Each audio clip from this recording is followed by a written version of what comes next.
লাগাম ভীম লুটপাটের মাধ্যমে অর্থনীতিকে ধ্বংসের দ্বারপ্রান্তে নিয়ে দাঁড় করানোর পাশাপাশি সামাজিক ও প্রাতিষ্ঠানিক খাতকে অকার্যকর করে দিয়েছে। বাংলাদেশ জাতীয়তাবাদী দল সরকারের দূরদর্শী ও জনকল্যাণমুখী অর্থনৈতিক দর্শনের কারণে অর্থনীতির মূল সূচকগুলো যেখানে ইতিবাচক ধারায় নিয়ে এসে অর্থনীতির প্রবৃদ্ধির গতি ত্বরান্বিত করে গিয়েছিল বিগত 16 বছরে, তা অনেকটাই ধূলিসাৎ হয়ে গেছে। সামষ্টিক অর্থনৈতিক পরিস্থিতি, মাননীয় স্পিকার, প্রথমে আমি বিগত সরকারের আমলে সামষ্টিক অর্থনীতির সূচক সমূহের বাস্তব চিত্র আপনার মাধ্যমে দেশবাসীকে জানাতে চাই। উক্ত সময়কালে অর্থনীতির আকার বৃদ্ধি পেলেও এর ভিতরে বেশ কিছু কাঠামোগত দুর্বলতা ধীরে ধীরে প্রকট হয়ে ওঠে। আমি কিছু উপাত্ত আপনার মাধ্যমে মহান সংসদে তুলে ধরছি। এর সাথে একটি সংযুক্তি আছে, অনেক বিস্তারিত, সেটা আমি উপস্থাপন পরবর্তীতে করব। অর্থনৈতিক প্রবৃদ্ধি ও মূল্যস্ফীতি 2005-06 অর্থবৎসরে স্থির মূল্যে জিডিপির প্রবৃদ্ধি ছিল 6.78%, মাননীয় স্পিকার, এবং মূল্যস্ফীতি ছিল তুলনামূলকভাবে নিয়ন্ত্রিত পর্যায়ে 7.17%। পরবর্তীতে দুর্বৃত্তায়ন ও ভ্রান্ত নীতির কারণে 2023-24 অর্থবৎসর শেষে প্রবৃদ্ধির হার কমে 4.22%, মূল্যস্ফীতির হার বেড়ে 9.73% পৌঁছায়।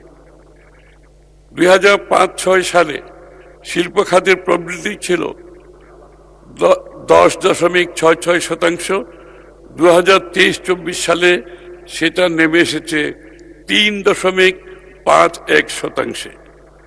কৃষিতে প্রবৃদ্ধি ছিল 5.77%, তার 23-24 সালে কমে 3.30-তে নেমে এসেছে, মাননীয় স্পিকার। কর্মসংস্থান, একটি অর্থনীতি যখন শিল্পের চালিকা শক্তি হারিয়ে ফেলে তখন কর্মসংস্থান সংকুচিত হয় এবং সামগ্রিক উৎপাদনশীলতা হ্রাস পায়। বিগত সময়ে এটি চরমভাবে পরিলক্ষিত হয়েছে, মাননীয় স্পিকার। বিগত এক দশকে দেশের অর্থনীতির প্রধান 3টি খাতের মধ্যে কৃষি খাতে মূল্য সংযোজনের অংশ কমেছে প্রায় 4%। অন্যদিকে শিল্প সেবা খাতের অবদান বেড়েছে, কিন্তু সেই সময়ে কৃষি খাতে কর্মসংস্থান বেড়েছে 4.8%, আর শিল্প ও সেবা খাতে কর্মসংস্থান কমেছে, মাননীয় স্পিকার। শিল্প ও সেবা খাতে পর্যাপ্ত কর্মসংস্থান তৈরি না হওয়ায় তরুণরা বাধ্য হয়ে কৃষি খাতে বেশি করে নিয়োজিত হয়েছে। এতে করে ছদ্ম বেকারত্ব তীব্রতর হয়েছে এবং তরুণদের শ্রমশক্তি অপচয় হয়ে তাদের উৎপাদনশীলতা, আয় বৃদ্ধির সম্ভাবনাকে সীমিত করেছে, মাননীয় স্পিকার।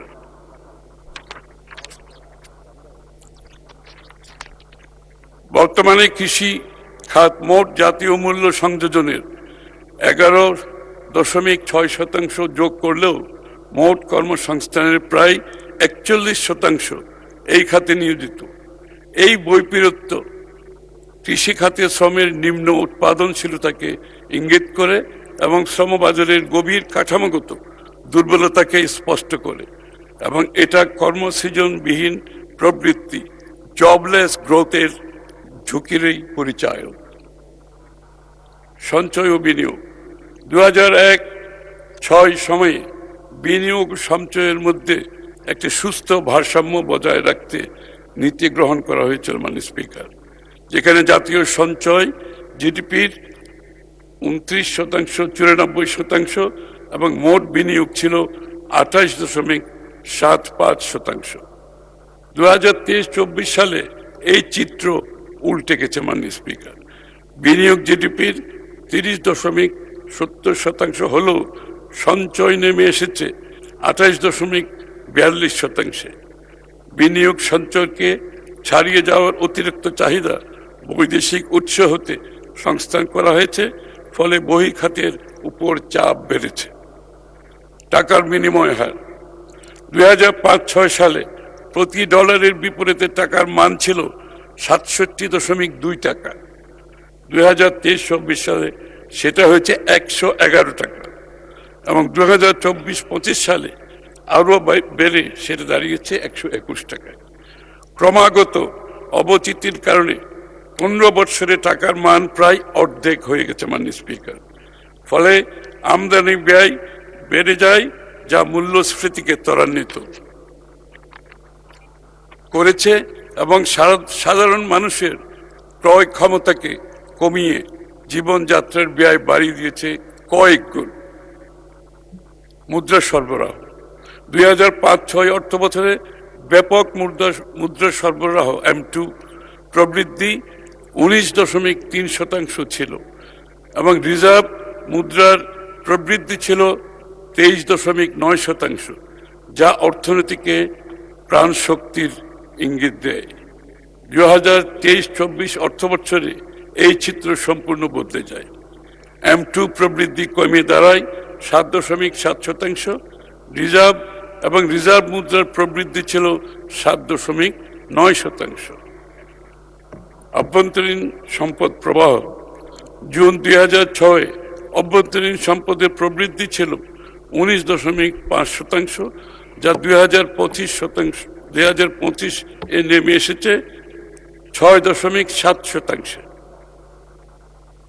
অভ্যন্তরীণ ঋণের প্রবৃদ্ধিও 21.1% থেকে কমে 8% দাঁড়িয়েছে, যা বেসরকারি খাতে বিনিয়োগ মন্থরতা ও ব্যাংকিং খাতে তারল্য চাপের বহিঃপ্রকাশ। অভ্যন্তরীণ ঋণ প্রবাহ 2005-06 সালে বেসরকারি খাতে ঋণের প্রবৃদ্ধি ছিল 18.3%। অন্যদিকে আওয়ামী লীগের সময়ে মুদ্রানীতির অব্যবস্থাপনা সহ কাঠামোগত দুর্বলতার কারণে বেসরকারি খাতে ঋণের প্রবৃদ্ধি মাত্র 9.8% নেমে আসে, যা 2024-25 সালে আরও কমে 6.5% এসে পৌঁছে।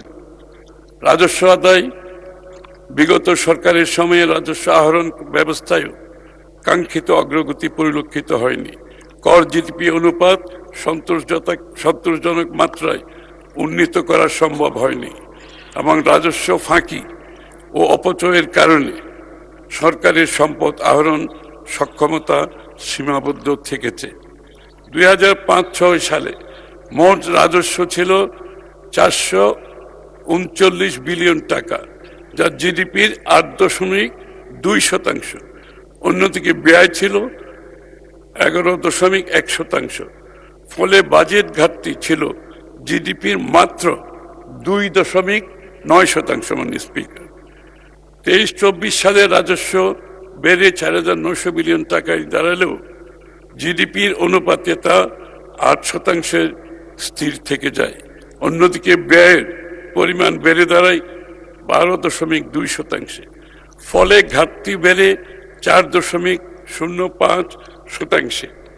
রাজস্ব আদায় বৃদ্ধির চেয়ে ব্যয়ের পরিমাণ বৃদ্ধি পাওয়ায় বাজেট ঘাটতি কমানো যাচ্ছে না। মাননীয় স্পিকার,